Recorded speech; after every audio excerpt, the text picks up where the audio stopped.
Hello and welcome to the Coaching Crowd podcast with me, Zoe Hawkins, and my friend and co-host Jo Wheatley. Hi, everybody. Today we're talking about a particular coaching specialist area or specialism, which is coaching and fertility. And the reason that we're talking about this is that we've had a few coaches come through our training programs for whom this is their area of passion, focus, dedication.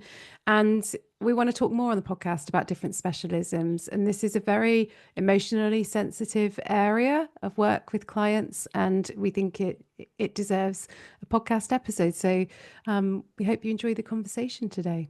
Yeah, just yesterday I had somebody contact me through LinkedIn who wants to go into this niche of coaching, specifically around infertility and loss, not knowing where to go, where to begin in terms of training themselves as a coach. And the essence of the conversation that I was having through LinkedIn messages is you need really robust foundational coaching training to be able to hold the space for these clients. And when we talk about fertility, I mean, that's broad, but let's talk specifically at the moment about infertility. If a client is coming to coaching with fertility struggles, so they're on their journey of fertility and infertility, you could say that that client is coming to coaching in trauma. And typically, we don't coach clients that are in their trauma. We coach clients who have moved through, have processed. And I think this is one particular area where they are both in and out of trauma, depending on what you are talking about and what the client is bringing. So you really need to be sensitive to where you can support through coaching, where your boundary of competence lies, what is and isn't appropriate for you as the coach and for the client. So having really robust foundational coaching training that really teaches you how to be a professional coach, I think is particularly important in this area. So that's really where the conversation was going. This was a client who was actually inquiring about our emotions coaching course, but hasn't done the one-to-one practice that we look for people coming on that program.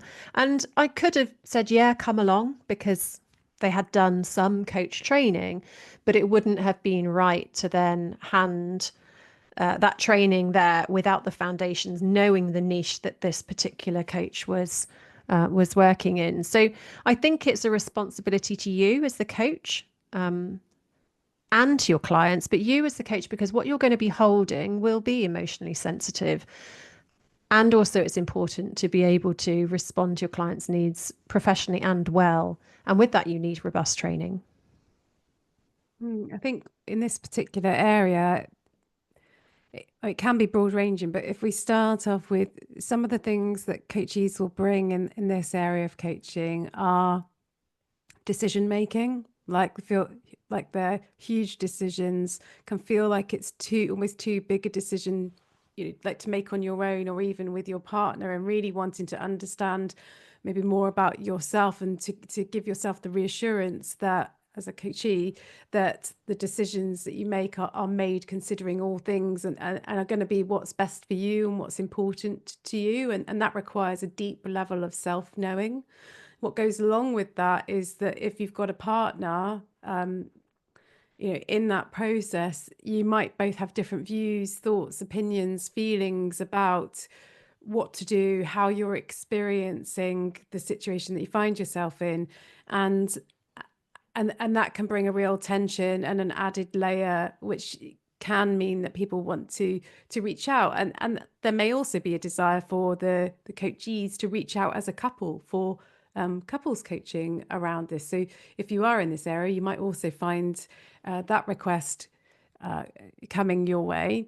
And then you may also find people who actually choose to not have children. It's a choice that they make, but actually that can feel sometimes like a very difficult or lonely path to take when lots of conversations and societal things are geared around parenting. And so even when it's by choice, that can have strong emotional um,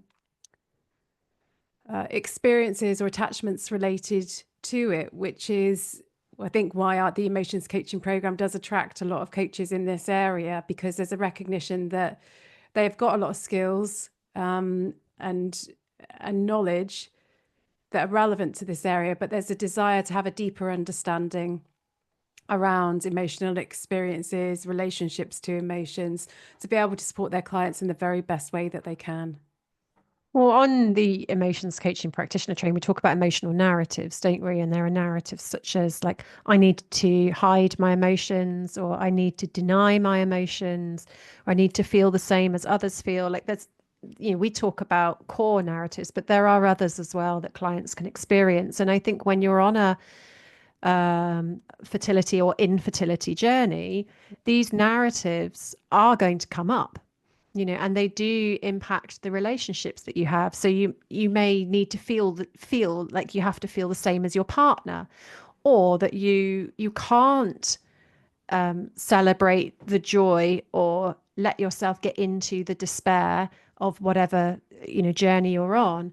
And having an intricate understanding of emotions, I think, is absolutely essential when you're working in the space of fertility and infertility, because it's just an integral part of that coachee's journey.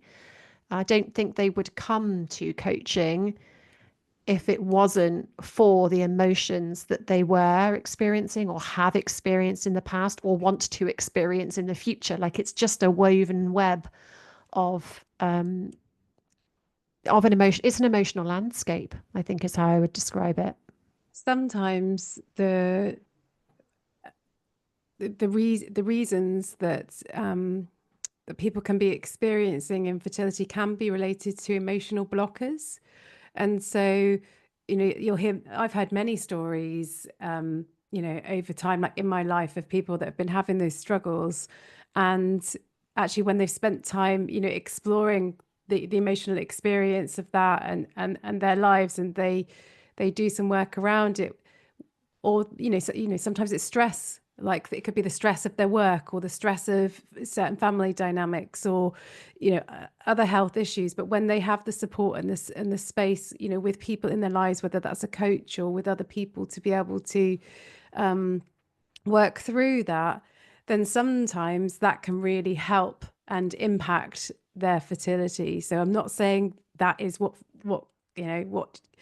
changes it or creates it, but what I am saying is that I have heard many stories over the years around that. And sometimes maybe people come to coaching because they have heard that too and experiences, and so it's part of what they're exploring as one of the choices that they're making to maybe to assist them on that fertility journey. Of course, what may bring a coach to work in this niche or this speciality is often their own journey with this. It would be unusual for you to be a parent of multiple children pitching yourself as an infertility coach. It's typically because you've had your own journey of you may have children now, but you've had a journey of it, and you feel deeply called to support other people who are on this journey at that point in time. And something to be aware of, when you're working in any niche, but particularly this one, is how your own experiences may influence the coaching that you deliver. And that's true of coaching in general. You may be somebody who's a confidence coach that hasn't had confidence in the past and now does, and then that's what draws you in. And what we're talking about here are the psychodynamics within the coaching relationship. And when you work with somebody, you want to be working with somebody from your healthy self. But there may be times when clients bring stuff and it takes you by surprise, takes your breath away, and sort of decenters you, so that you sort of almost step back into that unhealthy or unhealed self, and that's really difficult to coach and support from. And so what coaching training and CPD can help you with is continuing to move along on your own journey, so that you can become even better at the work that you do and hold an even bigger container for your clients, and really be able to understand the dynamics in the relationship, and how you can stay in a place where you are serving your client from that healthy space. So I think that's really something to reflect on when you are working in a sensitive niche like this one, and a really fulfilling one, like emotionally sensitive and fulfilling, is how do you support yourself in this work? How do you continue to grow and develop? And I think, CPD and education is one way that you can continue to evolve. Yeah, thinking about other things that you'll encounter as well in this area can be you could have a client that has have had difficulty conceiving. Then maybe they go down an assisted fertility route, for example, and that might appear to be successful, but then actually they might sadly lose that baby, and then they find themselves somewhere else, and they've got to make those decisions, and it can be very, very nerve-wracking as people go along that journey. Like I was very fortunate that I conceived my first child really, really quickly, and was blessed with that. I assumed, therefore, that that would be the case second time, for my second child. And that didn't happen for us. And we found ourselves in a situation of having to consider whether we wanted to go down an assisted fertility route. And I had all sorts of feelings like, but I already have one child. It would feel unfair if we then took a place, of somebody else that in that process that we don't have, and also having your own feelings about what I perceived as the family that I wanted to have, and and along that route I experienced a miscarriage, or more than one miscarriage, and that was a huge emotional experience to have. Something you're never prepared for that. And that those are situations where an individual might actually really go in on themselves because they feel you feel unequipped to, you don't even can't even put those experiences into words. But you might find clients coming to you at any point in that journey, and you might also have clients who come to you because they're with a second partner, and maybe their partner has children from a previous marriage, and they and their partner want to have a family of their own, and it's very difficult, or it's not going to happen. And so there are other dynamics at play around how each of those individuals feel about that. Both ways. It could be the male partner, female partner. It may be other situations where you've got clients, two women, all sorts of different dynamics, and they're navigating how they're judged by society for the things that they want or the things that they have. How will that impact their relationships? There's a lot of complexity in the conversations and the scenarios that you might have the privilege of being able to support people through in this area. It is a really, I don't know what the word is. I think I was going to talk about surprise, and I think that's the wrong word, but let me explain myself. So, when you're working with a client in this particular space, and let's say you have a coaching engagement for 6 sessions, and we tend to structure our coaching sessions on a monthly basis. So, you could be working with somebody for 6 to 8 months, really, depending if there's some cancellations in between. That's a very long period of time in somebody's fertility or infertility journey. So along that way, you are likely to encounter many of the unforeseens that you've described there, Joe: loss, joy, despair, hope, uncertainty. You're experiencing sometimes the best of humanity and the worst, all within a really sort of short space of time. And we started this by saying, like, you may be working with clients who are in trauma. Now, that may not be when they first start with you, but along that 6 month journey, if there's a fertility piece happening in the background, you're going to dip in and out of different states of where that client has capacity for staying future focused, when they may be drawn to the past. And actually, when we talk about I've got a stream of consciousness happening here. When we talk about coaching being future focused, actually within infertility coaching, that may not be the space that you actually want to be operating your coaching from, because the future may not feel like that's the place that that client wants to hang out, because it could be so uncertain. Much of the coaching may be more about presence and being in the here and now, and taking it one step at a time and thinking about actually what do you need right now that you're in this journey, rather than pinning everything in the future. Like a lot of the conversations I have with people who are on a fertility journey is that they feel like they're constantly living in the future, and because it's no one can control the future and it's so uncertain, you don't know what's coming next. Living in the here and now is actually the hardest thing to do. So there's this flip really in coaching, isn't there? That yes, coaching is future focused and future orientated, but for this niche, presence, I think, is particularly relevant and important.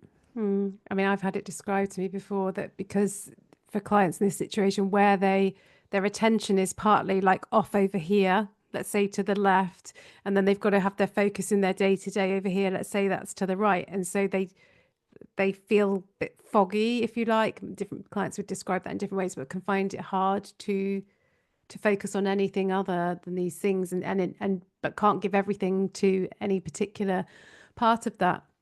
And then, you're talking about the length of time. You might find that clients want to work with you for a longer period of time, because if you take adoption, for example, so let's say a client is going through an adoption process or they're considering surrogacy, like these aren't quick processes. And so it might not feel appropriate to engage with a coach when when the client already has that sense of they want to partner with somebody through that whole journey.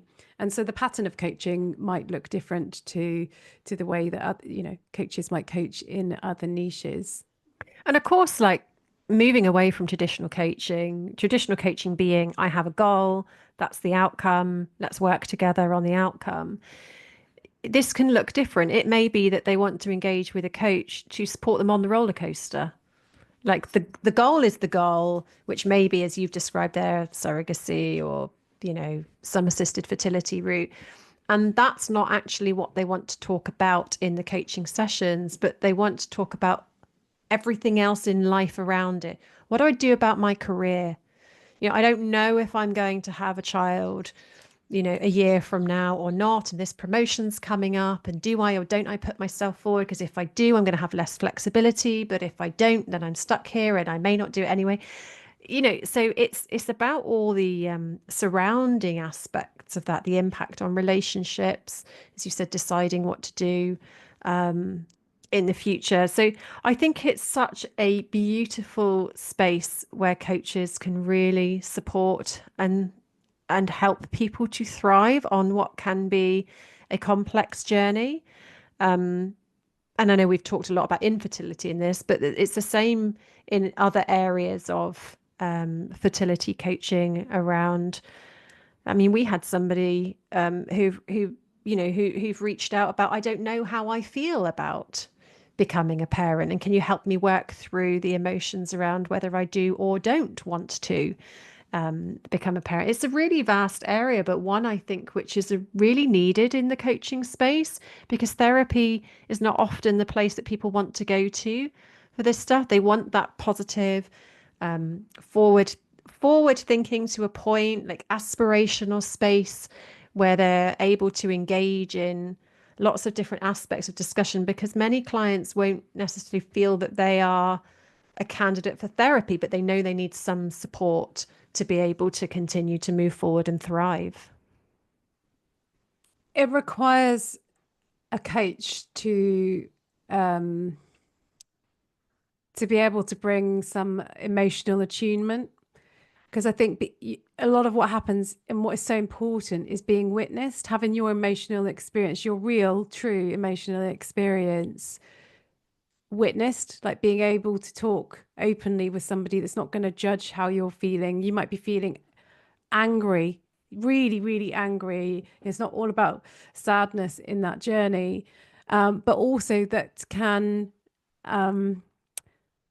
you've talked about going on the experience, like can flex it, so can demonstrate that understanding, can see how the person's feeling, and that's beyond that transactional kind of more clinical. So how are you feeling about this, and what would you like to do with that? It needs more than that. That I don't think is what this space requires, but also it does, I think, require an ability to have that deep emotional attunement from a very healthy, place as a coach, and also to be able to bring that the brevity and the spaciousness to the conversations as well. So, and that's where sometimes people feel that I don't know if my initial coach training has gone that far. There wasn't space on the program when you're learning all of the basics of coaching to go really deep into the human experience and all of the different emotions and the the patterns and the influences, the dynamism really of emotions. And so if you are seeking a specialist program that will help you to do that, I would say our emotions coaching practitioner training will help you so much from that. And you'll see from our webpage, what participants have said about the impact of the coaching training on their experience as coaches, but also the impact that they're able to support with and for their coachees. I'd say it's essential. I'd go so far as to say your initial coach training program will not have equipped you to fully embrace this niche. It's just not possible. As you say, you cover so many of the foundations. Like, I would consider the emotions coaching essential training for people who are working in emotionally sensitive places, not from a due diligence ticking the box, just from the impact that you could have after doing the emotions coaching training will just, take your coaching from wherever it is now, to just to so much greater depth and impact that you can have with your clients. And I think the minute you sort of step in and sort of start receiving the content, you'll see that for yourself, because you'll know what your clients inherently need, and you'll be able to access the resources to help you meet those needs through this program 100%. So if you want to find out more about that program, head over to our website, igcompany.co.uk/emotions coaching.